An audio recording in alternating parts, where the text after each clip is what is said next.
अब खासमा के छ भने आज अब देश विश्व नै भनौँ न एउटा आर्टिफिसियल इन्टेलिजेन्सको विषयहरू छ। नेपाल सरकार पनि एउटा शासकीय ढाँचामै के छ भने अलिकति डेलिभरीको विषयहरू एकदम उठिरहेको छ। यसै सन्दर्भमा हामीले नीलकण्ठ नगरपालिकाले पनि पक्कै पनि आफ्नो नीति तथा कार्यक्रमहरूमा त्यो विषयलाई चाहिँ पक्कै पनि समेट्छ भन्ने मलाई लाग्छ।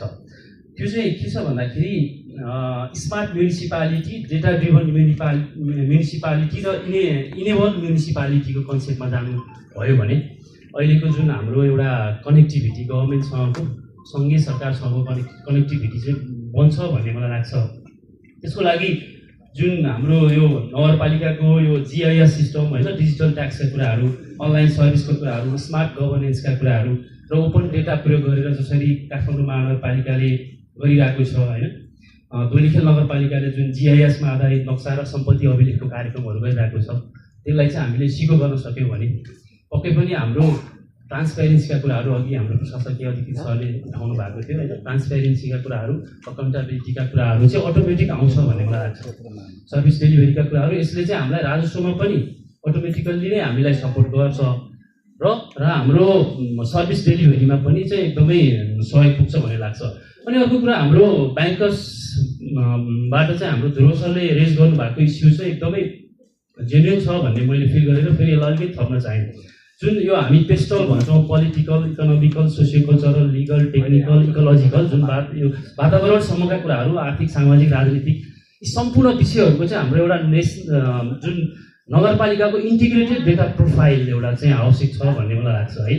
हामीले कुनै पनि नीति तथा कार्यक्रम बनाउँदै गर्दाखेरि हामीसँग फर्स्टमा त स्क्याटर टाइपको अहिले जुन जति डेटाहरू छ हामीसँग, यो डेटाहरूले हामीलाई त्यो नीति तथा कार्यक्रममा इनपुट दिन सक्छ जस्तो मलाई चाहिँ लाग्दैन।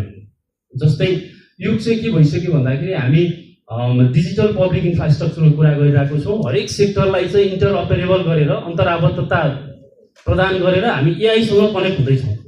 यो सम्बन्धमा हामीसँग डेटा नै छैन भने जुन ध्रुव सरले रेज गर्नुभएको विषयमा सँग रिलेटेड एकदमै हामीसँग रियलिस्टिक डेटा छैन भने हामीले त्यो कार्यक्रमहरू कसरी लागू गर्न सक्छौँ होइन। अनि हामी जुन नेपाल सरकारको जुन 100वटा शासकीय त्यो सुधारका कार्यक्रम छ त्यससँग कसरी कनेक्सन गर्न सक्छौँ होला होइन, एकदम मननीय छ। हामी भन्छौँ कृषिमा यो गर्छौँ, स्वास्थ्यमा यो गर्छौँ, पर्यटनमा यो गर्छौँ त भन्छौँ, तर कृषिमा हाम्रो कृषिको रियलिस्टिक वस्तुस्थिति के हो त होइन, कस्तो कस्तो घर परिवारहरूले कुन किसिमले कृषि गरिरहनु भएको छ, उनीहरूको त्यो कारण के हो, सस्टेनेबिलिटीबाट प्रोफेसनलिजममा कृषिमा जान नसक्नुको कारण के होला त।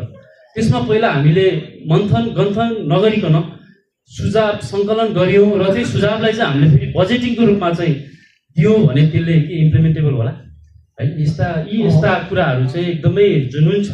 हजुरहरूले यी विषयहरूमा चाहिँ ध्यान दिएर आफ्ना नीति तथा कार्यक्रमहरू पक्कै पनि बनाउनु हुनेछ भन्ने आशा चाहिँ सम्पूर्णलाई धन्यवाद दिन चाहन्छु। Thank you.